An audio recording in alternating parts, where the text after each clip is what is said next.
Good morning class 11th। एक बार फिर से मैं प्रतीक आपके सामने लेकर आया हूँ फिजिक्स का चैप्टर नंबर 1 क्लास 11 के लिए। ये बेसिक कॉन्सेप्ट के बाद ये पहला चैप्टर है जो आज हम स्टार्ट करने वाले हैं। इस चैप्टर में बेटा बहुत ही इंटरेस्टिंग टॉपिक्स है, बहुत ही कुछ चीज़ें हैं जो आगे जा कर के हमारे लिए हेल्पफुल होंगी। फिजिक्स को पढ़ने के लिए ये बेसिक कॉन्सेप्ट ही समझ सकते हैं कि फिजिक्स का किसी भी चैप्टर का सबसे ये स्टार्टिंग पॉइंट है। ठीक है, तो चलो बिना कुछ टाइम वेस्ट हुए आज स्टार्ट करते हैं चैप्टर नंबर 1 जिसका नाम है यूनिट एंड मेजरमेंट। ठीक है, तो हम आज क्या क्या पढ़ने वाले हैं ये सारा मैंने बोर्ड पे लिख दिया है। एक बार हम इसको डिस्कस करेंगे, डिस्क्राइब करेंगे, डिफाइन करेंगे, या फिर हम कह सकते हैं कि बातचीत की भाषा में हम आपसे एक्सप्लेन करेंगे और आपको समझाएंगे कि क्या क्या चीज़ें चैप्टर नंबर 1 में हैं। स्टार्टिंग में थोड़ा सा थ्योरेटिकल पोर्शन है, उसको समझने की कोशिश करिएगा। आप वीडियो को पॉज करके इसको नोट भी कर सकते हैं और उसके बाद मैं एक एक चीज़ एक्सप्लेन करते चलूँगा। ठीक है, तो स्टार्ट करते हैं। चैप्टर नंबर 1 का जो पहला टॉपिक है that is a physical quantity. बेटा कोई भी टॉपिक स्टार्ट करने के लिए पहले उसका हमें बेसिक नॉलेज होना बहुत ज़रूरी है। उस टॉपिक का सबसे बेसिक कॉन्सेप्ट हमें पता होना बहुत ज़रूरी है।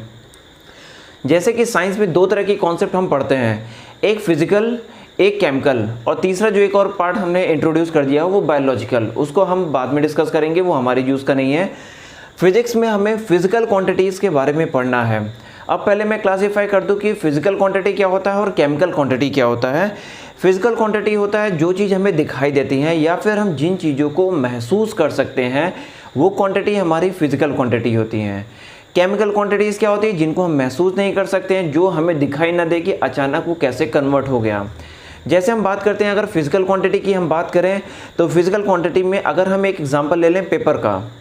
अगर एक पेपर है और पेपर को हमने फाड़ दिया तो वो हमारा क्या हो गया, फिजिकल चेंज हो गया।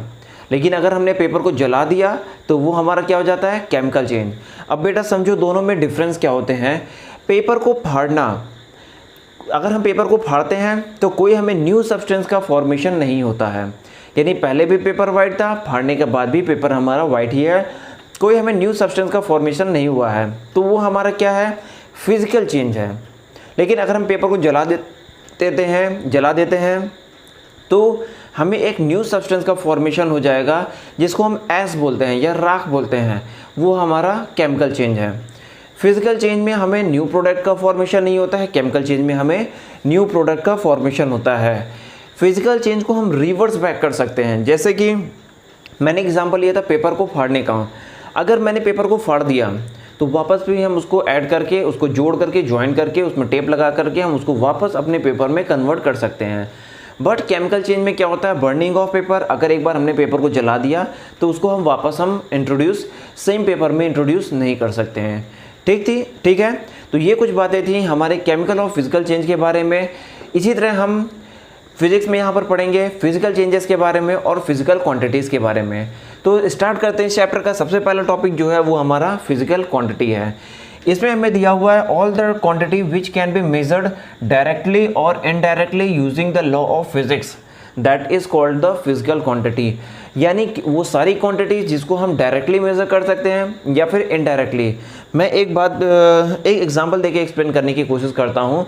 जैसे आपके क्लास में आपकी टेबल है, अगर हमें टेबल का लेंथ मेज़र करना है तो हम क्या करेंगे, मीटर लेंथ लेंगे और उसको हम मेज़र कर लेंगे।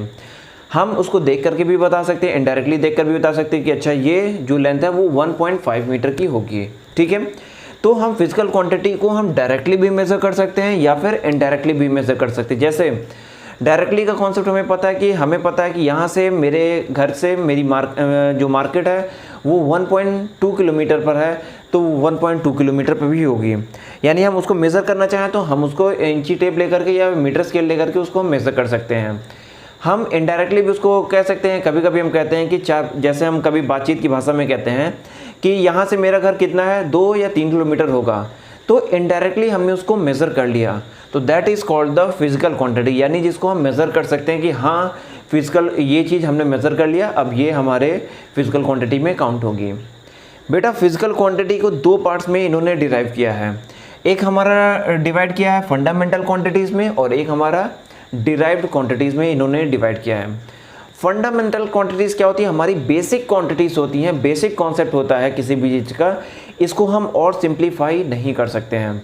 जैसे हमारे फिजिक्स के कॉन्सेप्ट में 7 बेसिक क्वांटिटीज़ को इंट्रोड्यूस कर दिया गया है, वो हमारे फंडामेंटल क्वांटिटीज़ में है, या फिर हम उसको कह सकते हैं फंडामेंटल यूनिट्स में है। उन 7 क्वांटिटीज़ कौन कौन सी है? मास, जो हम वेट करते हैं उसको हम मास कहते हैं। मास हमारा बेसिक यूनिट है, इससे छोटा क्वांटिटी हमारा कोई भी नहीं होगा। Length, time, electric current, temperature, luminous intensity और अमाउंट ऑफ सब्सटेंस, ये 7 क्वांटिटीज़ ऐसी हैं जिनको हमने बेसिक कॉन्सेप्ट में, बेसिक क्वांटिटीज़ में इनको हमने काउंट किया है। इसको हम डिराइव करके हम और अदर क्वांटिटीज़ हम बना सकते हैं, इसको हम कंबाइन करके और अदर क्वांटिटीज़ बना सकते हैं, बट इसको सिंप्लीफाई करके इससे छोटी क्वांटिटी हम नहीं बना पाएंगे। तो ये बेसिक क्वांटिटीज़ हैं, इन्हीं की जब हम यूनिट लिखेंगे तो आगे हम फंडामेंटल यूनिट के नाम से इनको पढ़ेंगे। अब इन क्वांटिटीज़ 7 क्वांटिटीज़ का यूज़ करके जो हम यूनिट बनाते हैं या जो हम क्वांटिटी बनाते हैं उसको हम क्या कहते हैं? Derived quantity. इन्हीं 7 क्वांटिटीज़ का यूज़ करके हम बनाते हैं। जैसे वेलोसिटी, अगर हम वेलोसिटी की बात करें, वेलोसिटी क्या होता है हमारा? वेलोसिटी का फॉर्मूला हमें मालूम होगा कि displacement upon time, displacement upon time, यानी यहाँ पर हमारे 2 क्वांटिटीज़ आ गई हैं। वेलोसिटी की क्वांटिटी डिफाइन करने के लिए हमें 2 क्वांटिटीज़ को डिफाइन करना पड़ा, पहला है डिस्प्लेसमेंट, दूसरा है टाइम। यानी ये दोनों हमारा क्या, डिस्प्लेसमेंट को भी हम डिस्टेंस कह सकते हैं, distance at specific direction, distance हमारा इसमें आ जाता है लेंथ में, और टाइम हमारा आ जाता है इसमें टाइम में, ठीक है। यानी हमने फंडामेंटल यूनिट्स के 2 क्वांटिटीज़ का यूज़ करके हमने एक यूनिट बना लिया, वो वेलोसिटी का यूनिट है, उसको हमने किस में रख दिया? डिराइव्ड क्वांटिटी में रख दिया। अब अगर इसकी हम यूनिट निकाल लेंगे तो डिराइव्ड यूनिट हो जाएगा। तो बेटा ध्यान रखना कि डिराइव्ड क्वांटिटी हमारा बेसिक क्वांटिटी होता है, डिराइव्ड यूनिट उसका हमारा यूनिट होता है। एक एग्जांपल और वहाँ पे दिया हुआ है एक्सेलरेशन का। एक्सेलरेशन का एग्जांपल हम सॉल्व करते हैं, देखते हैं कि कौन कौन सी क्वांटिटी हमारा यूज़ हुआ है। एक्सेलरेशन हमारा किससे बनता है?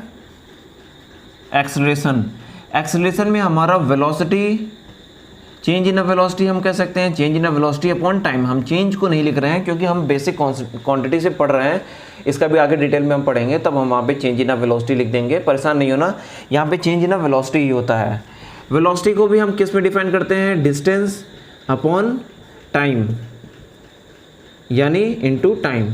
ये यानी अगर एक्सेलरेशन की हम बात करें तो इसमें हमारे 2 फंडामेंटल क्वांटिटीज आया, एक डिस्टेंस जिसको हम लेंथ से रिप्रेजेंट करते हैं, लेंथ किसी भी चीज़ का डिस्टेंस हम लेंथ में मेज़र करते हैं, और एक टाइम, ठीक है।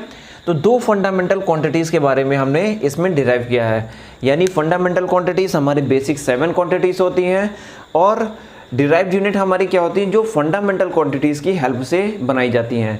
जो फंडामेंटल क्वांटिटीज़ की हेल्प से हम बनाते हैं, ये फंडामेंटल क्वांटिटीज़ है, इनकी हेल्प से जिसकी यूनिट हम बनाएंगे, जिस क्वांटिटी को हम डिफाइन करेंगे उसको डिराइव्ड क्वांटिटी कहते हैं। अब इसकी हम यूनिट निकाल लें तो उसको डिराइव्ड यूनिट कहेंगे, ठीक है। तो ये था हमारा basic concept of fundamental quantity और डिराइव्ड क्वांटिटी के बारे में, ठीक है। और भी एग्जांपल इसके हो सकते हैं। कुछ लोगों को ने अभी कमेंट किया था कि सर बोर्ड का साइड वाला पार्ट नहीं दिखता है, होप सो आज सबको सब दिख रहा होगा, सारा क्वांटिटी सारा बोर्ड पूरा एकदम क्लियर होगा, ठीक है। चलो आगे बढ़ते हैं। System of unit. अब इसके पीछे पहले हमने क्वांटिटी को डिफाइन कर दिया कि क्वांटिटी को हम किस में मेज़र करते हैं। क्वांटिटी को हम मेज़र करते हैं, ये क्वांटिटी कोई भी हमारा मेज़र होता है, ये न्यूमेरिकल वैल्यू है और ये हमारा यूनिट है। यानी कोई भी क्वांटिटी हम लिखते हैं तो पहले उसकी न्यूमेरिकल वैल्यू आगे लिखते हैं, फिर उसके बाद उसकी यूनिट लिखते हैं। जैसे अगर हम एग्जांपल लें कि वेलोसिटी हम अगर गाड़ी की निकालते हैं कि वेलोसिटी हमारी कितनी है, तो हम बोल देते हैं कि वेलोसिटी 5 मीटर पर सेकेंड है। पहले हमने क्या लिखा?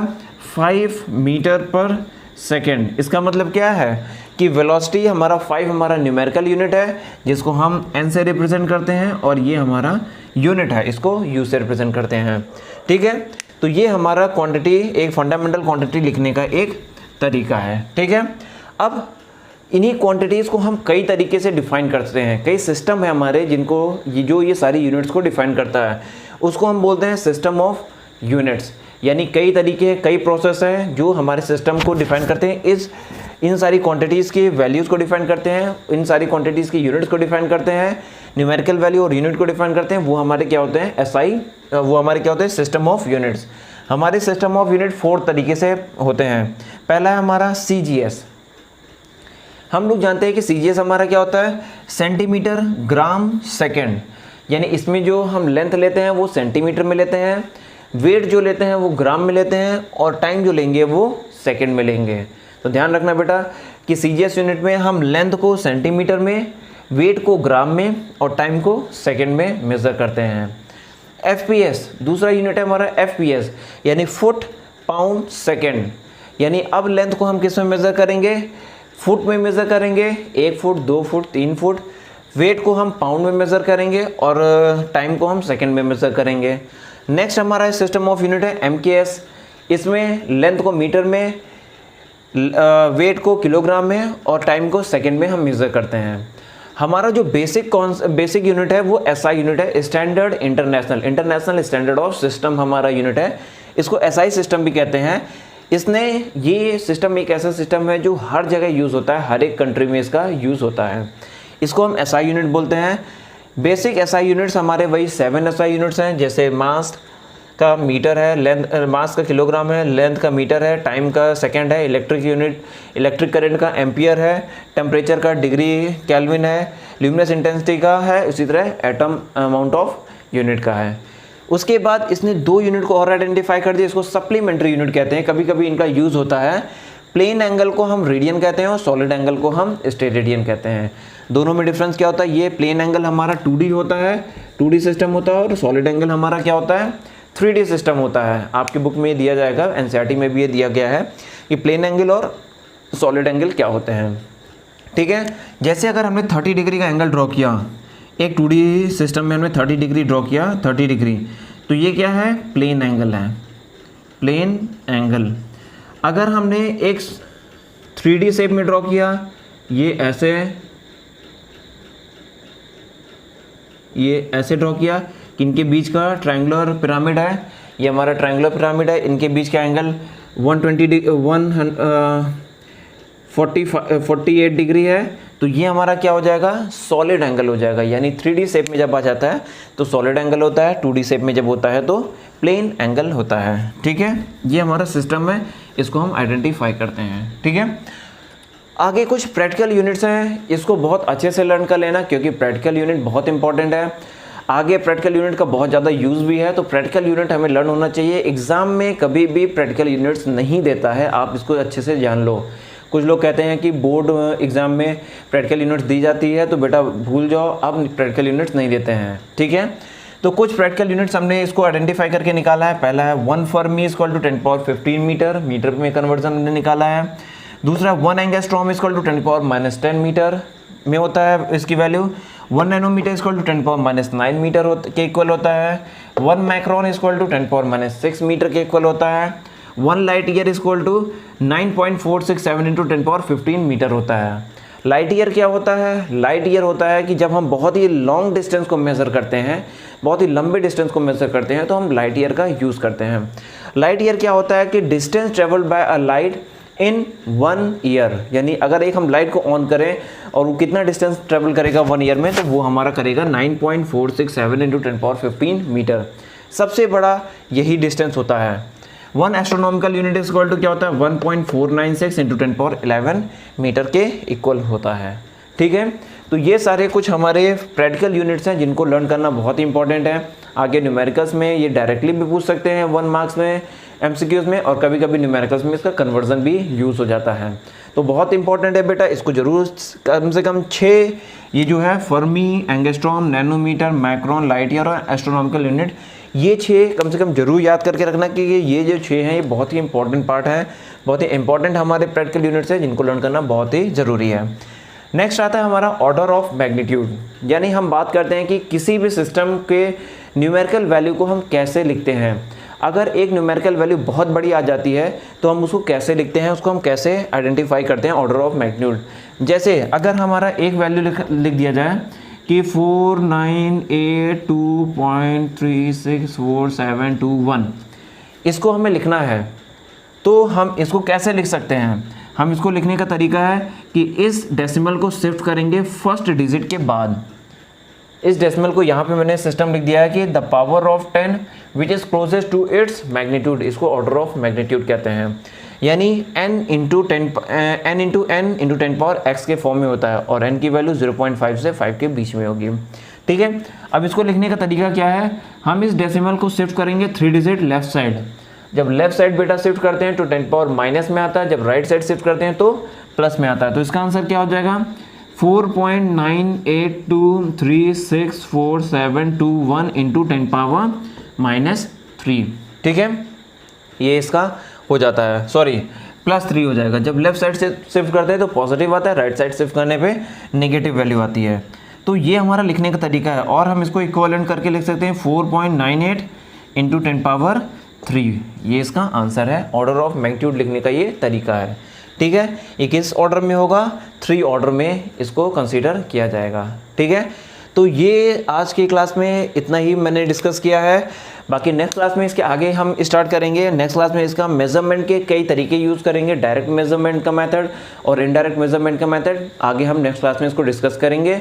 ठीक है, होप सो आज की क्लास ये थोड़ी थ्योरेटिकल क्लास थी तो इसलिए मैंने इसमें बहुत ज़्यादा लिख करके मैंने इसको एक्सप्लेन कर दिया है। बेटा इसकी नोट्स आप लोग ज़रूर बना लेना।